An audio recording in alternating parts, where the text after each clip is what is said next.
அந்த ஆன்மீக ஆசி உரையில என்ன சொன்னாங்க? உனக்கு பொருளை ஈட்டுவது உனக்கும் மற்றவர்களுக்கும் கொடுக்கணும்னு சொன்னாங்க.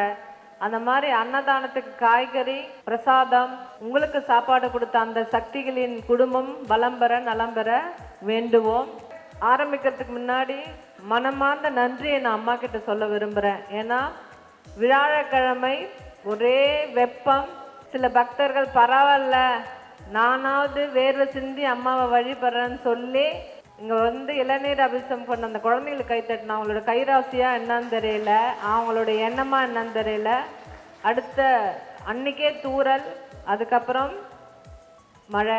அம்மா கொஞ்சோண்டு மழை கொடுத்துருக்குன்னுவாங்க. அவ்வளோதான் நல்லவங்க இருக்கிறான். 140 கோடியில் 1 கோடி நல்லவனா இருக்குது, தூறல் தான் கிடைக்கும், மழை கிடைக்கும்.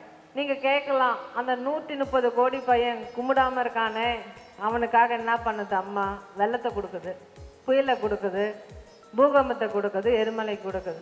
ஏன்னா அவன் சதா போய் அந்த மரத்தை வெட்டிக்கிட்டே இருக்கிறதும், அந்த பூமியை தோண்டி தோண்டி தங்கம் வெள்ளி மினரல்ஸ் பெட்ரோல்னு தோண்டிக்கிட்டே இருக்கிறதும், ராக்கெட்டு மிசைல்ஸ்ன்னு கடலில் போடுறதும், நாட்டுகள் போட்டு மக்களை பண்ணுறதுமா இருக்கும்போது நம்ம அம்மா யாரை நம்புறீங்களோ அவங்களுக்கு எச்சரிக்கையும் எப்படி பாதுகாப்பாக இருக்கணும்னு ஒரு விஷயத்தை சொல்லி கொடுத்துருக்காங்க. அதில் ஒரு அருள்வாக்கு இன்னைக்கு பார்ப்போம். அந்த அருள்வாக்கை வாசிப்போம். அன்னையின் அருள்வாக்கு. ஓம் சக்தி. தினசரி கடமை. தினமும் மூல மந்திரம் சொல்லி ஒரு வேப்பிலையை சாப்பிட்டு வா. அந்த வாய் வழியில மந்திரம் சொல்லணும். ஸோ இன்னைக்கு மிக மிக முக்கியமானது மந்திரம் சொல்வது. மழை வேண்டுதல் மந்திரம் படிச்சதுனால என்ன கிடைச்சது? மழை கிடைச்சதா இல்லையா? அதுக்கு நன்றி சொல்லும். பங்காரம்மாக்கு நன்றி சொல்லுங்க. அப்ப நீங்க மழை வேண்டுதல் படிச்சா மழை வரும். கோடை காலத்திலுமே கோடை மழை வரக்கூடிய சக்தி பெற்றவர்கள் நீங்க. ஏன்னா நீங்க கூட்டாக வழிபடும் போது அந்த மந்திரத்துக்கான சக்தி அதிகம். கவனமாக கேளுங்கள். 2 ஒரு விஷயம்தான் அந்த உலகத்தை இயக்குகிறது. ஒளி. ஒளி, இந்த ஒளி என்பது சூரிய வெளிச்சம், நிலவு வெளிச்சம். இந்த ஒளியும் இந்த ஓசையான ஒளியும் இந்த உலகத்தை ஆளுகிறது. அதனால தான் கடவுளை அருவுருவம் சொல்கிறோம். இந்த தீபத்தில் கற்பூரத்தில் ஒளியில் பார்க்கிறோம். அதனால தான் இந்த பெல்ல அடிக்கிறோம். இந்த ஓசையில் பங்காரம்மா மயங்கி விடுவார்கள். நம்ம மேல்மருவத்தூர் ஆதிபராசக்தி சித்தர் பீட மந்திரங்கள் மட்டுமே தமிழில் இருக்கின்றன. அதுக்காகவே இந்த குருவுக்கு நன்றி சொல்லணும். மந்திரம் தமிழில் இருப்பது இந்த கோவில் மட்டும்தான். ஓமில் தொடங்கி ஓமில் முடிவதும் இந்த கோவில் தான். அதனால்தான் ஓங்கார சக்தின்னு சொல்றோம். 3 விஷயம் மிக மிக முக்கியம். நீங்கள் மந்திரம் சொல்லும் போது பொருள், அந்த மந்திரம் சொல்லும் போது அர்த்தத்தோட சொல்லணும். வாய் சொல்லிக்கிட்டு என்ன ஓடிக்கிட்டே இருந்ததுன்னா அது பேர் மந்திரம் சொல்லுவதில்லை. ஸோ மந்திரம் சொல்லும்போது அதனுடைய அர்த்தத்தை புரிந்து கொண்டு சொல்ல வேண்டும். 2வது மகா சக்தி இந்த மந்திரத்துக்கு உண்டு. மூல மந்திரத்துக்கு நிறைய பேர் சக்தி ஒளியில எழுதியிருக்காங்க. இந்த மந்திரம் சொல்ல சொல்ல ஐசியூல இருந்தவங்க உணர்வு பெற்றிருக்கிறாங்க, கோமால இருந்து வந்துடுவங்க இருக்கிறாங்க. அத்தகைய நோய் தீர்க்கும் சக்தி இந்த மந்திரத்துக்கு உண்டு. நிறைய கோபம் வருது, யாராவது அடிக்கணும் போல இருந்ததுன்னா மூல மந்திரம் 3 முறை சொல்லணும். மூச்சை சீராக 1 முறை ஏற்றி 5 முறை ஸ்லோவா விடணும். இதெல்லாம் பண்ணணும். ஸோ மந்திரத்துக்கு 3 சக்தி உண்டு. நோய் தைக்கும் சக்தி, உங்களுக்கு ஆன்மாக்கு சக்தி கொடுக்கும். நீங்க மந்திரம் சொல்லி கவலைப்படாத சக்தி, எல்லாம் சரியா போயிடும், சீக்கிரம் கல்யாணம் ஆகும், நல்லா இருப்பீங்க, அம்மா இருக்கிறாங்கன்னு சொல்றப்ப உங்க வாய் வந்து அம்மா உங்களுக்கு நேர்மறை சக்தியை கொடுக்கிறார்கள். மிக மிக முக்கியமான 3ஆம் சக்தி இந்த இறை சக்தியான பிரபஞ்ச சக்தி கூட நாம் சேர்ந்து அவரிடம் மழை கேட்பது, அவரிடம் அருள் கேட்பது, விவசாயம் செழிக்க கேட்பது எல்லாம் இந்த இயற் சக்திக்கு கேட்கும். காற்று கடல்கிட்ட போய் நீங்க இந்த மாதிரி மந்திரங்கள் 1008 மந்திரங்கள் படிக்கும் போது கொந்தளிப்பு நீக்கும், புயல் தடுக்கப்பட்டிருக்கிறது என்பது. மேட்டூர் அணையில தஞ்சாவூர் அவங்க என்ன பண்றாங்க, சித்ரா பௌர்ணமி கலசம் எடுத்துட்டு போய் மேட்டூர் அணையில இது நிரம்பி வர வேண்டும், வறட்சியே வரக்கூடாது, விவசாயம் பண்ணணும்னு இந்த கலச தீர்த்தத்தை எடுத்தும் போய் அந்த மேட்டூர் டேம்ல போட்டு மந்திரம் சொல்லி சேர்க்கறதுனால இந்த 55 ஆண்டுகளாக மேட்டூர் டேம் வறட்சியை பார்க்கவே இல்லை. இதுக்கும் அவருடைய கருணை மட்டுமே காரணம்.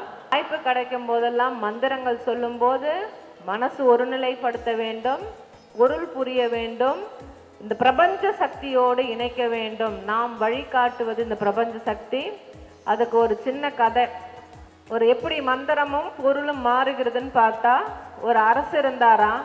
ஏன் சபைக்கு மந்திரி வரலன்னு கோவப்பட்டாரு. நானே போய் அவர் வீட்டை போய் பார்க்குறேன்னு அரசு அந்த மந்திரி வீட்டுக்கு போகும்போது அந்த மந்திரி 108 1008 படிச்சுட்டு இருந்தார்.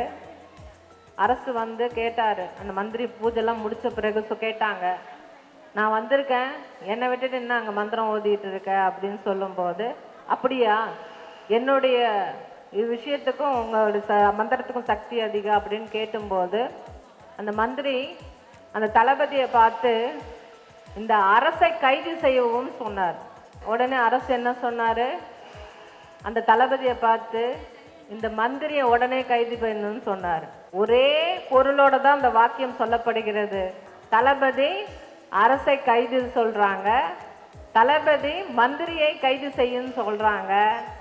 அதே மாதிரிதான் மந்திரத்தை யார் சொல்லுகிறீர்கள், எந்த எண்ணத்தில் சொல்லுகிறீர்கள், எந்த பொருளில் சொல்லுகிறீர்கள் என்பது மிக மிக முக்கியத்தில் தான் இயங்கும்.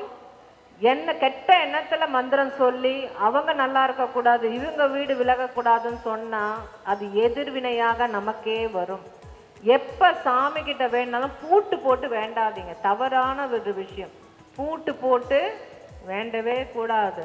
அத மாதிரி தெய்வத்தை கட்டுக்குள் கொண்டு வருவது, தெய்வம் பறந்து இருக்க வேண்டும், நிறைந்து இருக்க வேண்டும், எல்லா ஜீவராசிகளுக்கும் அருள் கொடுக்கணும். பூட்டு போடாதீங்க. நிறைய பேர் இங்க போடுறீங்க தவறான வேண்டுதல். அதுக்கு பதில் எலுமிச்சம்பழம் விளக்கு ஏற்றுங்க, அந்த தொட்டில் கட்டுறீங்க, மஞ்சள் கயிறு கட்டுறீங்க, வளையல் போடுறீங்க, அதெல்லாம் நல்லது. பூட்டு மட்டும் போடவே கூடாது. தயவுசெய்து அது தவறான நம்பிக்கை. அதே மாதிரி இந்த எலுமிச்சம்பழத்தை சுற்றி காலில் மிதிக்கக்கூடாது. அந்த எலுமிச்சம்பழம் யார் கையில் இருக்கு? அம்மா கையில், ஆதிபராசக்தி கையில் இருக்கு பாருங்க. அதை எடுத்து திருஷ்டி சுத்தலாம், ஜூஸ் போட்டு குடிக்கலாம். மந்திரம் நமக்கு ரொம்ப மனசு ரொம்ப கொதிப்பா இருக்குன்னா, பயமா இருக்கு, எனக்கு ஏதோ கெட்டது நடக்க பாரு தோணா, அந்த எலுமிச்சம்பழத்தை கையில வச்சுக்கிட்டு அம்மாவை வேண்டுங்க. இப்ப நீங்க ஊருக்கு போகும்போது கூட அந்த படிக்கல அம்மாவுடைய 3 எலுமிச்சம்பழம் வச்சு எடுத்துட்டு போங்க. உங்க வீட்டுல எந்த பிரச்சனையும் வராது. சில பிரச்சனை இருக்கு, சிலது கெட்டது இருக்குன்னா அந்த எலுமிச்சம்பழம் அழுகிவிடும். அம்மா எடுத்துக்கிட்டாங்க. அழுகி போனதை சேர்த்து ஓடுகின்ற ஆற்றிலோ இதுலயே விட்டுடணும். அம்மா மந்திரம் இருக்கும்போது பயம் கிடையாது. 6 லைன் தான் மந்திரம். நான் படிக்கலைன்னா கூட பாட்டு மாதிரி கேட்டு பழகப்படுத்திங்க. மிக மிக சக்தி வாய்ந்த மந்திரம் இந்த மூல மந்திரம். அத அம்மாவே இந்த மாதிரி அருள்நிலையில் போதித்திருக்கிறார்கள். அதனால அதுக்கு சக்தி அதிகம். சொல்லும் போது நல்ல எண்ணத்திலையும் அம்மா காப்பாத்துன்னு சொல்லியும் அம்மா அருள் வேணும்னு சொல்லுவோம். போன வியாழக்கிழமை அந்த மூல மந்திரத்துல எப்படி எழுதுனா நல்லதுன்னு சொன்னேன். முக்கோண வடிவத்துல இப்படி எழுதணும். சதுரம் வீடு பாதுகாப்புக்கான சதுரம். ஒரு மூலையில போய் அம்மாவை மட்டும் நினைச்சுக்கிட்டு எழுதணும். பிழை இல்லாமல் எழுத வேண்டும். எப்படி மந்திரத்தை உச்சரிக்கும் போது அந்த ஒலி அவசியம், தவறுதெல்லாம் சொல்லக்கூடாது. கரெக்டான உச்சரிப்பும் எண்ணமும் பொருளும் சேர்ந்தாலும் அந்த மந்திரத்துக்கு சக்தி இருக்கும். இல்லைன்னு அதுக்கு சக்தி கிடையாது. அன்னை ஆதிபராசக்தியே அருள் தருவாயாக. அன்னை ஆதிபராசக்தியே அருள் தருவாயாக. ஓம் சக்தி. பங்காரம்மாவே எழுந்து வருவாயாக. நீங்க கூப்பிட்டதுக்கு அம்மா வருவாங்க. வந்து உங்க மனசை எப்போதுமே நிம்மதியாகவும் நியாயமான பிரார்த்தனையை செய்வாங்க. 55 வருஷமா அம்மா திருவுருவத்தில் இங்கு சுற்றி வந்து நமக்கு சக்தியும், இந்த மண்ணு கல் எல்லாம் அவர் தொட்டு தொட்டு ஆசீர்வதிக்கப்பட்ட இடம். அவரில் புனிதமான வழிபாடு செய்த உங்களுக்கு அம்மா எல்லாம் தர வேண்டும். ஓம் சக்தி. நன்றி. ஓம் சக்தி. அம்மாவின் ஆன்மீக ஒளிபரப்பும் மேல்மருவத்தூர் சித்தர்பீடம் யூடியூப் சேனலை சப்ஸ்கிரைப் செய்து மேல்மருவத்தூர் சுயம்பு அருள்மிகு ஆதிபராசக்தி சித்தர்பீடத்துடன் இணைந்திருங்கள். பெல் ஐகானை கிளிக் செய்து புதிய காணொளிகள் பற்றிய அறிவிப்புகளை உடனுக்குடன் பெறுங்கள்.